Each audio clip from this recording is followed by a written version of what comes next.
Good evening. Good evening. Good evening, Human Rights Campaign, Los Angeles. Thank you, Ambassador James Costas, for your kind words and for your patriotic service to our country as ambassador to Spain. How proud you made us all with your and Michael Smith's representing America so beautifully in Spain and Andorra.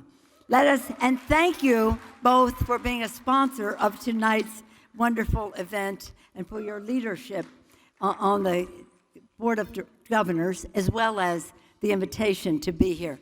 I'm, like the rest of you, so inspired by what we have seen so far tonight. And thank you, Madam President, that has a nice ring to it, Kelly Robinson, whose trailblazing leadership is an inspiration to all of us. Under her, the Human Rights Campaign has continued 4 decades' heritage of leading the fight for full equality. Thank you, Chad, for your leadership as well in all of this. Tonight, I'm here briefly to say thank you to all of you. Thank you so much to HRC for what has been accomplished, working together without exception. And I want to salute you for your patriotism. I said patriotism about Michael and Mr. Ambassador, your patriotism, because this is about promoting freedom. I truly believe that the outside mobilization of the LGBTQ plus community, first of all, standing for the fight against HIV/AIDS, enacting a fully inclusive Matthew Shepard and James Byrd Hate Crimes Prevention Act. And by the way, on that score, when we were having a struggle with the outside, the business community, all that, about passing the bill, they said to me, as speaker at the time, you could pass this in a minute if you take out trans. This is about 15 years ago. I said, you know what, we're not going to pass it in 100 million years if we take out trans, because we ain't taking out trans.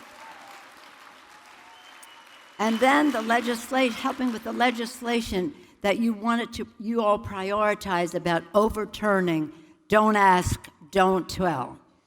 All of that paved the way for the Respect for Marriage Act. That all of that was a path. Expanding freedom. All of those victories expanded freedom in our country because of your leadership, making America more American. But so much more needs to be done. We must pass Congressman David Cicilline's Equality Act, as has been indicated earlier. We must overturn the Supreme Court's harmful Dobbs decision and enshrine Roe v. Wade into law. That decision on the part of this dangerous court reversed the path to broader personal freedom that we were on. But there are threats on the horizon. And again, there are even more threats that are targeting the children.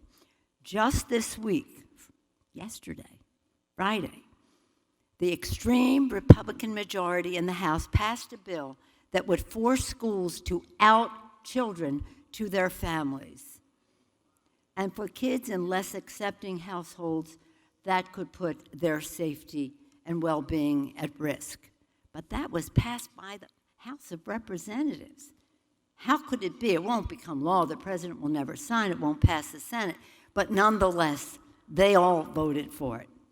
Sadly, this push at the federal level comes as the state legislatures have considered over 300 anti-LGBTQ plus bills in the last year, with trans children increasingly under threat.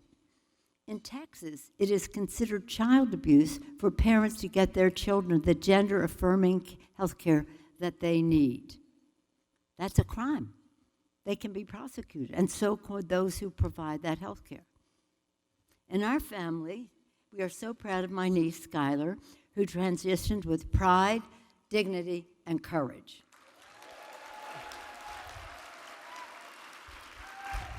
She has always told me that she and others are so encouraged to hear public figures speak with respect for the trans community. We are told that the path to expanding respect for our trans families and friends is to show our love for our trans kids and family members and the rest. So that we declare to our children, we see you, we stand with you, we love you, and we will never rest until you enjoy the love and safety you deserve. That is our message to our trans kids. And as many of you know, who were around when we were starting this fight nearly 40 years ago, that it took time for people to get used to the idea that they had an LGBTQ plus person in their family and that they might be infected with HIV and AIDS. But then when they got used to family and friends and all the rest, again, it was the path to marriage equality, in my view. What a thrill it is to be here in the golden state of California.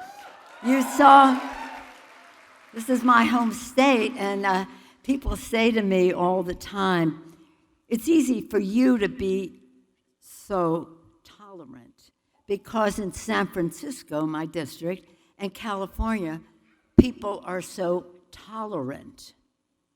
And I say back to them, when it comes to our LGBTQ plus community, tolerant to me is a condescending word. We're not tolerant. It's not about tolerance, and that's maybe a good attitude in other atmospheres, but in this case, it's not about tolerance, it's about respect, it's about we take pride. We take pride. And we do so in the theme of this evening, without exception. So thank you, Human Rights Campaign, for your fabulous, effective leadership tonight and over the years. Working together, we will continue to fight to ensure that in America, freedom rings true for everyone, no matter who you are or who you love. Thank you all for your patriotism, for your fight for freedom. God bless you all, and God bless America. Thank you all very much. Thank you.